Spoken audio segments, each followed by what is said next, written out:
In this video we're going to be comparing the Sigma 18-50mm f2.8 against the Sony 18-105 f4. Let's jump straight into it.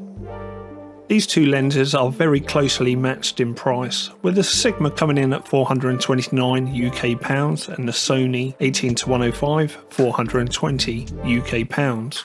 The Sony comes with power zoom, stabilization, a constant f4 aperture, and the extra zoom reaching out to 105mm. The Sigma on the other hand has no stabilization, no power zoom, and only goes to 50mm, but has a constant aperture of f2.8. Surely the Sony is the better option, right? Well, let's take a closer look. The weight of the Sigma lens is 290 grams, whilst the Sony comes in at 430 grams. The Sony has a metal outer, whilst the Sigma is made out of a polycarbonate. I think I prefer the feel of the Sigma. The sizes of the lenses is quite a bit different, with the Sigma measuring 9cm by 6cm, and the Sony measuring 12cm by 8cm. Well, it's worth noting that when the Sigma is extended, it measures 11cm by 6cm. Just to give you some idea of the focal reach of both of these lenses, this is the Sony 18-105 and I'm arm's length away from the front of the lens. I'm going to come around the back of the camera now and zoom all the way out to 105mm. Let's do that now.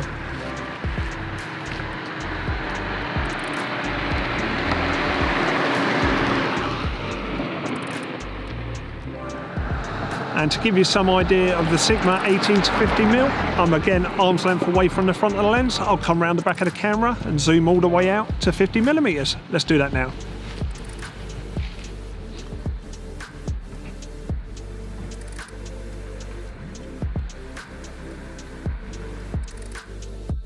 The Sony 18-105, when attached to a Sony ASP-C camera, makes it pretty front heavy.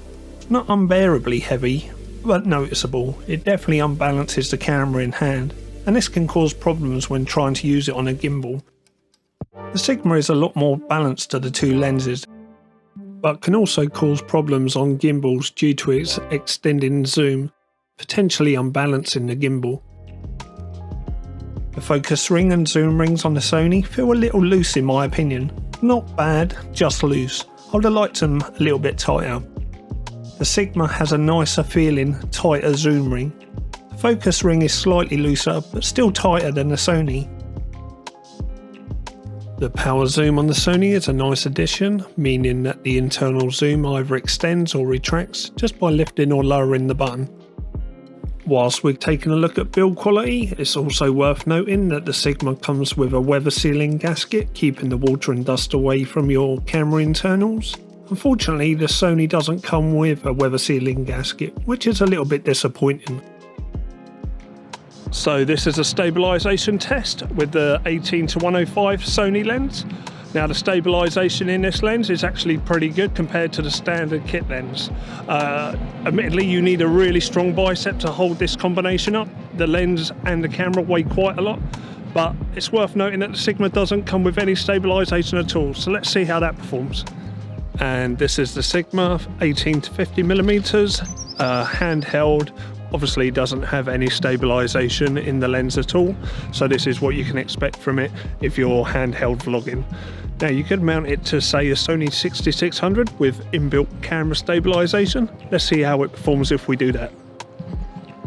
Okay, this is the Sigma now mounted to a Sony 6600 with stabilization turned on. Still isn't as good in my opinion as the Sony 18-105. That really does have good stabilization compared to inbuilt camera stabilization. Let's move on to another test.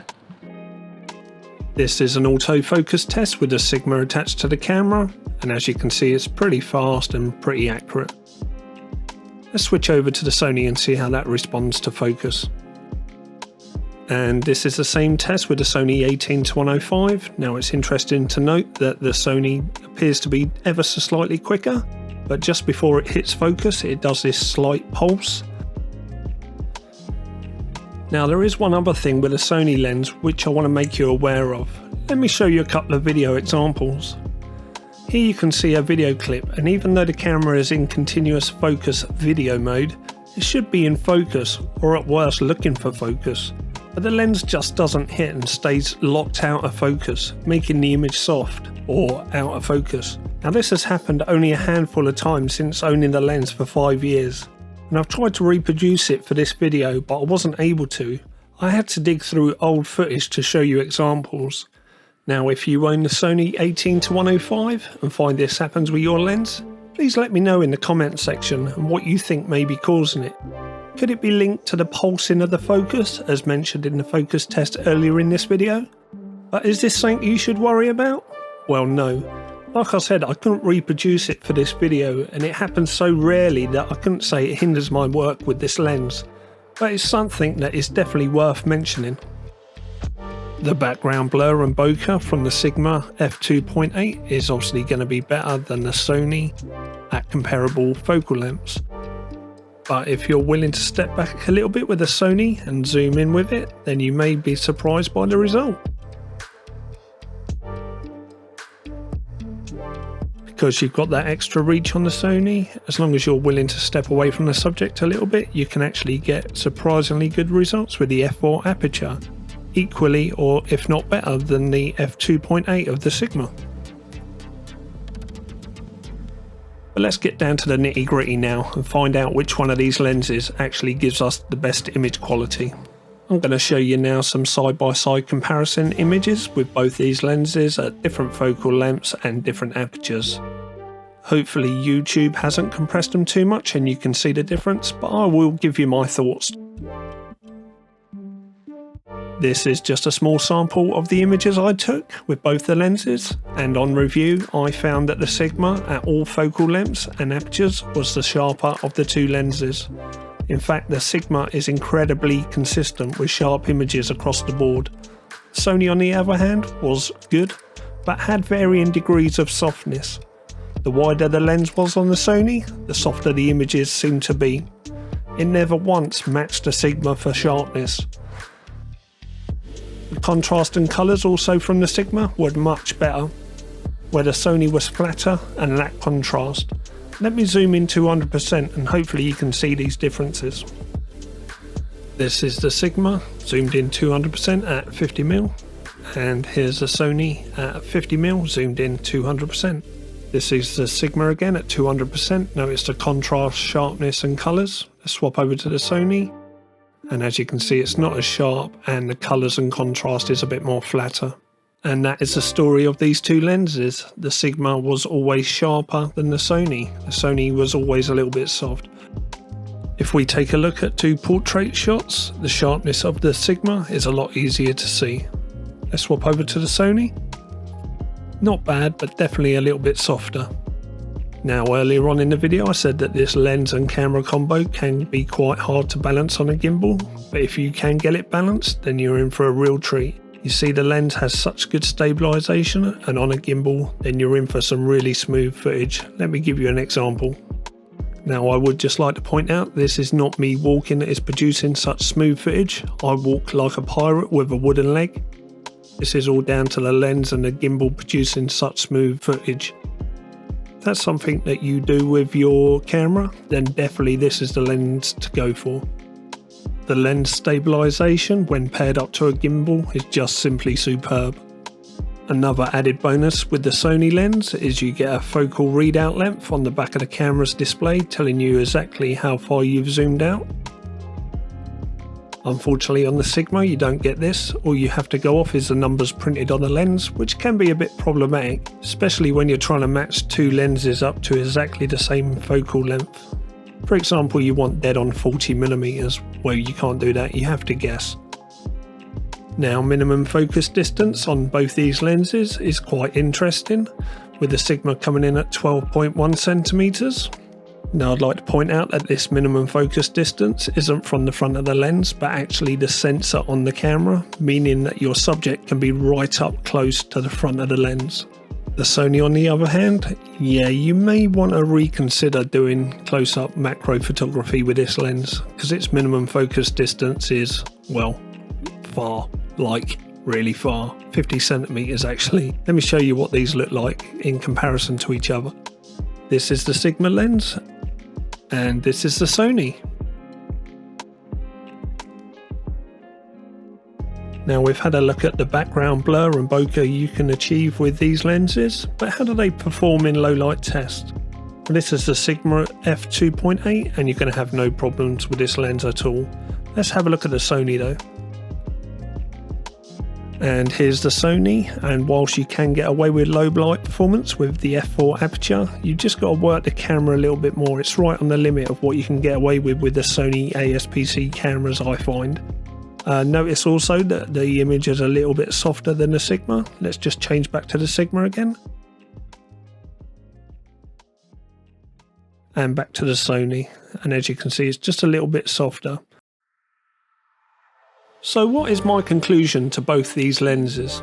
Well, many people will say that the Sony 18-105 is more a video based lens with its stabilization and power zoom, and the Sigma more aimed towards photography. But that's not really how I see it. The simple truth is that the Sony just isn't as good as the Sigma.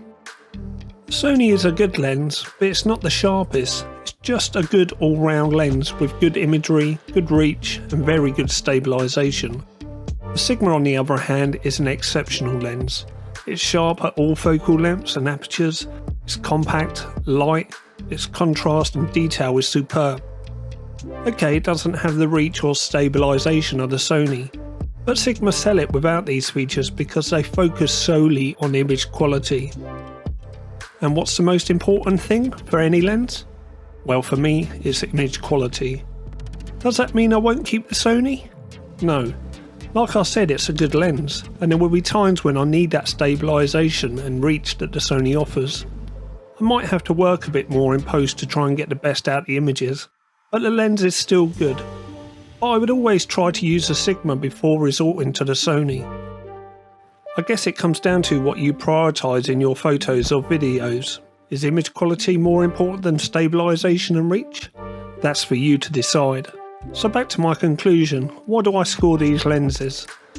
Well, the Sony, I'm going to give it a score of 6 out of 10. Its strengths again are its stabilisation and reach. The Sigma, I score 8 out of 10. It does exactly what you expect of it and extremely well. I have taken 2 marks off because of the lack of stabilisation and no focal readout length on the camera. Otherwise it's a perfect lens, and it gets the walking in all weathers seal of approval. So what did you think to my scoring? Let me know in the comments section. Remembering that neither of these lenses is bad. Ultimately they offer different strengths and weaknesses, and hopefully this video has helped you out deciding if you're considering buying either of them. Remembering though, it comes down to the camera operator to get the best out of them. If you have any questions, put them down below in the comments. If you've enjoyed this video, hit the like button, and if you want to see further videos from myself, hit that subscribe button. But that's going to conclude this video. I hope you thoroughly enjoyed it. We'll catch up in the next video. Thanks for watching, everybody.